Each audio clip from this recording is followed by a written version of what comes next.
सहारा रेगिस्तान यह दुनिया का सबसे बड़ा गर्म रेगिस्तान है जो अपने विशाल विस्तार और कठिन परिस्थितियों के लिए जाना जाता है। रेत और तपती धूप का विशाल समुंदर, यहाँ की गर्मी और सूखा किसी भी इंसान के लिए एक बड़ी चुनौती है। यह अद्भुत खूबसूरती और खतरनाक जगह है। यहाँ की हरियाली और पानी की कमी इसे और भी चुनौतीपूर्ण बनाती है। यहाँ 72 घंटे तक जिंदा रहना इंसानी सहनशक्ति का सबसे बड़ा टेस्ट है। यह एक ऐसा अनुभव है जो आपको अपनी सीमाओं को जानने का मौका देगा। क्या आप तैयार हैं इस चुनौती के लिए? यह एक ऐसा सफर है जो आपको शारीरिक और मानसिक रूप से परखेगा। यह चैलेंज आपको आपकी लिमिट्स तक पुश करेगा। हर कदम पर आपको अपनी ताकत और धैर्य की परीक्षा देनी होगी, लेकिन सही नॉलेज और तैयारी के साथ आप सहारा को जीत सकते हैं। यह एक ऐसा अनुभव है जो आपको जीवन भर याद रहेगा। यह काम डरपोकों के लिए नहीं है, यह केवल उन्हीं के लिए है जो अपने आप को चुनौती देने के लिए तैयार हैं। सहारा अपने भयानक तापमान के लिए जाना जाता है। यहां का तापमान दिन में 50 डिग्री सेल्सियस तक पहुंच सकता है। दिन लंबे और झुलसाने वाले होते हैं। आपको हर समय हाइड्रेटेड रहना होगा और धूप से बचने के उपाय करने होंगे। रातें आश्चर्यजनक रूप से ठंडी हो सकती हैं। तापमान में यह बदलाव आपके शरीर को और भी चुनौतीपूर्ण बना सकता है, लेकिन डरो मत, यह गाइड आपको टिके रहने के स्किल्स देगा। सही तकनीकों और उपकरणों के साथ आप इस चुनौती का सामना कर सकते हैं। याद रखें, सर्वाइवल तैयारी और जीने की इच्छा शक्ति पर निर्भर करता है। यह एक ऐसा सफर है जो आपको अपने आप को जानने का मौका देगा। यह चैलेंज जितना फिजिकल है उतना ही मेंटल भी है। आपको अपने मन और शरीर दोनों को तैयार करना होगा। आपको अपने अंदर की ताकत ढूंढनी होगी। यह एक ऐसा सफर है जो आपको अपनी सीमाओं को जानने का मौका देगा। रेगिस्तान आपके हौसले को परखेगा। हर कदम पर आपको अपनी ताकत और धैर्य की परीक्षा देनी होगी, लेकिन याद रखें, इंसानी स्पिरिट अद्भुत चीजें कर सकती है। यह एक ऐसा अनुभव है जो आपको जीवन भर याद रहेगा। अपने इंस्टिंक्ट्स पर भरोसा रखें, फोकस्ड रहें और कभी उम्मीद मत छोड़ें। यह सफर आपको अपने आप को जानने का मौका देगा। सहारा इंतजार कर रहा है। क्या आप इस चुनौती के लिए तैयार हैं? सहारा की गर्मी मशहूर है। तापमान 120 डिग्री फ़ारेनहाइट से ऊपर जा सकता है। सूरज बेरहमी से चमकता है। पानी की कमी आपका सबसे बड़ा दुश्मन है। आपको अपने शरीर में पानी की कमी को पूरा करते रहना चाहिए। हर दिन कम से कम 4 लीटर पानी साथ रखें। इसे केयरफुली इस्तेमाल करें। सबसे गर्म समय में ज्यादा मेहनत वाला काम करने से बचें। जब भी हो सके छाया में रहें। थोड़ी सी छाया भी बहुत फर्क डाल सकती है। आपका शरीर ठंडा होने के लिए बहुत पसीना बहाएगा। इससे जरूरी सॉल्ट्स की कमी हो जाती है। इलेक्ट्रोलाइट टैबलेट्स या नमकीन स्नैक्स इन खोए हुए मिनरल्स को वापस लाने में मदद कर सकते हैं। याद रखें, इस निर्दयी वातावरण में जिंदा रहने के लिए हाइड्रेटेड रहना बहुत जरूरी है। सहारा में पानी ढूंढना मुश्किल है, लेकिन नामुमकिन नहीं। उन जगहों को ढूंढें जहां पेड़ पौधे हों, खासकर ताड़ के पेड़। ये अक्सर जमीन के पास पानी के सोर्सेज का संकेत देते हैं। सूखी नदियां, जिन्हें वाडिस कहते हैं, कभी कभी रेत के नीचे पानी जमा कर लेती हैं। अगर आपको पानी मिल जाए तो उसे पीने से पहले साफ करें। उबालना सबसे अच्छा तरीका है। अगर आपके पास आग है तो पानी को कम से कम 1 मिनट तक उबालें ताकि सारे हार्मफुल बैक्टीरिया या पैरासाइट्स मर जाएं। अपने पसीने को बचाएं, पानी को नहीं। यह थोड़ा अजीब लग सकता है, लेकिन रेगुलरली पानी पीने से आपके शरीर को अपने तापमान को कंट्रोल करने और लॉन्ग रन में पानी बचाने में मदद मिलेगी। पानी की कमी से थकान, कंफ्यूजन और अंत में मौत हो सकती है। हाइड्रेटेड रहें, जिंदा रहें। रेगिस्तान का सूरज बेरहम है। खुद को इसकी हार्मफुल रेस से बचाना जरूरी है। ढीले ढाले हल्के रंग के कपड़े पहने। ये सूरज की रोशनी को रिफ्लेक्ट करने और आपको ठंडा रखने में मदद करेंगे। अपने सिर को चौड़ी टोपी से ढकें।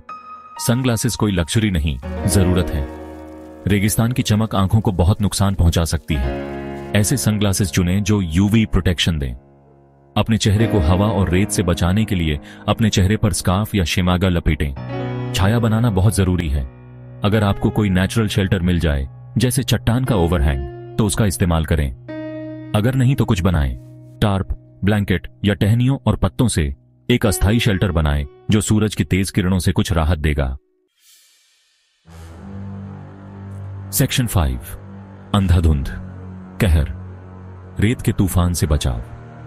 रेत के तूफान, जिन्हें सैंडस्टॉर्म्स भी कहा जाता है, कुदरत का एक भयानक रूप है। ये तूफान अचानक आ सकते हैं और पूरे इलाके को रेत की एक अंधी दीवार में ढक सकते हैं। रेत के तूफान कुदरत का एक भयानक रूप है। ये बिना किसी चेतावनी के आ सकते हैं और पूरे इलाके को रेत की एक अंधी दीवार में ढक सकते हैं। ये बिना किसी चेतावनी के आ सकते हैं और पूरे इलाके को रेत की एक अंधी दीवार में ढक सकते हैं। कुछ भी दिखाई नहीं देता और हवा इतनी तेज चलती है कि रेत त्वचा पर चुभती है और फेफड़ों में घुस जाती है। कुछ भी दिखाई नहीं देता, हवा तेज चलती है, रेत उड़ाती है जो त्वचा पर चुभती है और फेफड़ों में घुस जाती है। हवा तेज चलती है, रेत उड़ाती है जो त्वचा पर चुभती है और फेफड़ों में घुस जाती है। अगर आपको रेत का तूफान आता दिखे तो तुरंत शेल्टर ढूंढें। अगर आपको रेत का तूफान आता दिखे तो तुरंत शेल्टर ढूंढें। कोई नीची जगह ढूंढें, खासकर किसी ड्यून या चट्टान के पीछे। ये आपको तेज हवा और उड़ती रेत से कुछ हद तक बचा सकते हैं। कोई नीची जगह ढूंढें, खासकर किसी ड्यून या चट्टान के पीछे। अपने मुंह और नाक को कपड़े से ढकें ताकि रेत अंदर न जाए। यह आपको सांस लेने में मदद करेगा और रेत को आपके फेफड़ों में जाने से रोकेगा। अपने मुंह और नाक को कपड़े से ढकें ताकि रेत अंदर न जाए। तूफान के गुजरने का इंतजार करें। ये तूफान कुछ मिनटों से लेकर कई घंटों तक चल सकते हैं। तूफान के गुजरने का इंतजार करें। रेत के तूफान के दौरान डिसोरिएंटेशन एक बड़ा खतरा है। अपने शेल्टर के पास रहें और कहीं जाने की कोशिश न करें। रेत के तूफान के दौरान डिसोरिएंटेशन एक बड़ा खतरा है। अपने शेल्टर के पास रहें। जब तक तूफान पूरी तरह से शांत न हो जाए और कुछ दिखाई न देने लगे, तब तक कहीं जाने की कोशिश न करें। अपने शेल्टर के पास रहें। जब तक तूफान पूरी तरह से शांत न हो जाए और कुछ दिखाई न देने लगे, तब तक कहीं जाने की कोशिश न करें। याद रखें, रेत के तूफान से बचने के लिए पेशेंस और सावधानी जरूरी है। जब तक तूफान पूरी तरह से शांत न हो जाए और कुछ दिखाई न देने लगे, तब तक कहीं जाने की कोशिश न करें।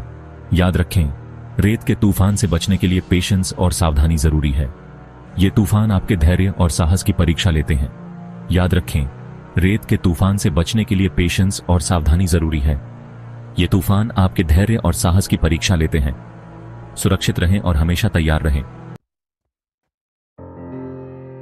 सेक्शन 6, अपना रास्ता ढूंढना, कंपास और लैंडमार्क्स। सहारा का विशालता डिसोरिएंटिंग हो सकती है। सही तरीके से नेविगेट करना जरूरी है। कंपास और मैप जरूरी टूल्स हैं।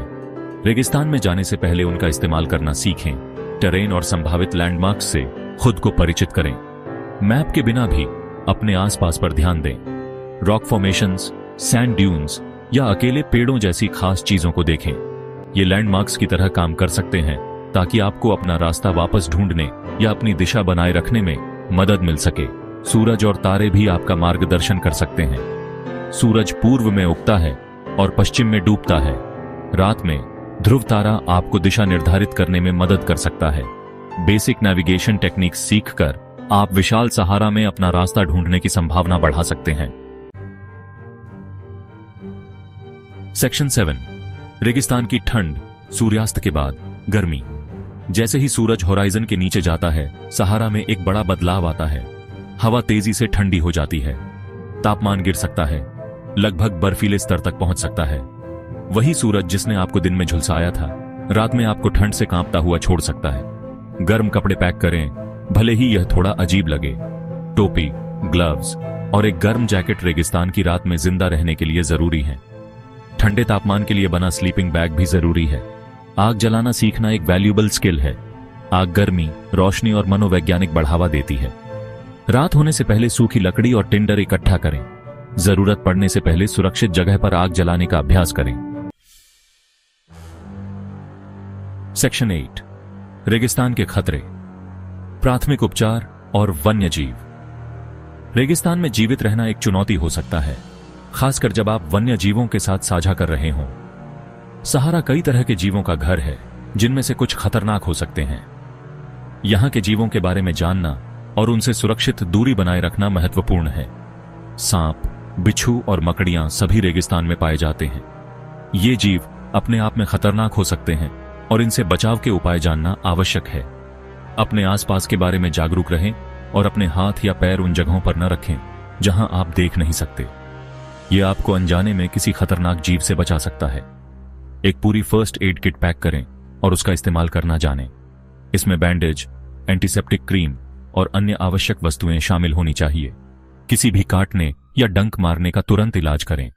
प्राथमिक उपचार के बाद स्थिति की गंभीरता के आधार पर आगे की चिकित्सा सहायता प्राप्त करें। हो सके तो मेडिकल अटेंशन लें। बचाव जरूरी है। रेगिस्तान में चिकित्सा सहायता प्राप्त करना कठिन हो सकता है, इसलिए पहले से योजना बनाएं। किसी भी छिपे हुए जीव को निकालने के लिए अपने जूते और कपड़े पहनने से पहले उन्हें झाड़ लें। वन्य जीवों का सम्मान करें और उनके प्राकृतिक आवास में हस्तक्षेप न करें। जानवरों को दूर से देखें। बाइनोक्यूलर का उपयोग करें ताकि आप उन्हें बिना परेशान किए देख सकें। उनके पास जाने या उन्हें खाना खिलाने से बचें। यह न केवल आपके लिए बल्कि उनके लिए भी सुरक्षित है। याद रखें, आप उनके घर में मेहमान हैं। उनके साथ सम्मानपूर्वक व्यवहार करें और उनके प्राकृतिक आवास को नुकसान न पहुंचाएं। सावधानी बरतने और रेगिस्तान के निवासियों का सम्मान करके आप खतरे का सामना करने के जोखिम को कम कर सकते हैं। यह न केवल आपकी सुरक्षा सुनिश्चित करेगा बल्कि वन्य जीवों की भी रक्षा करेगा। सेक्शन 9, मन की शक्ति, जीने की इच्छा शक्ति। सहारा रेगिस्तान में 72 घंटे जिंदा रहना जितना फिजिकल चैलेंज है, उतना ही मेंटल भी। कठोर परिस्थितियां, अकेलापन और अनिश्चितता आपके मन पर असर डाल सकती है। सकारात्मक रवैया और जीने की मजबूत इच्छा शक्ति बनाए रखना जरूरी है। डर और घबराहट आपके फैसले को खराब कर सकते हैं। शांत और फोकस्ड रहें। अपने सर्वाइवल स्किल्स याद रखें। अपने इंस्टिंक्ट्स पर भरोसा करें। आपके द्वारा पार की गई हर चुनौती आपके हौसले को मजबूत करेगी। मोटिवेटेड रहने के तरीके ढूंढें। अपने प्रियजनों के बारे में सोचें। इस चैलेंज को लेने के कारण पर ध्यान दें। याद रखें कि हर सूर्योदय दृढ़ रहने का एक नया मौका है। इंसानी स्पिरिट अद्भुत चीजें कर सकती हैं। खुद पर विश्वास करें और आप सहारा के किसी भी ऑब्स्टिकल को पार कर सकते हैं।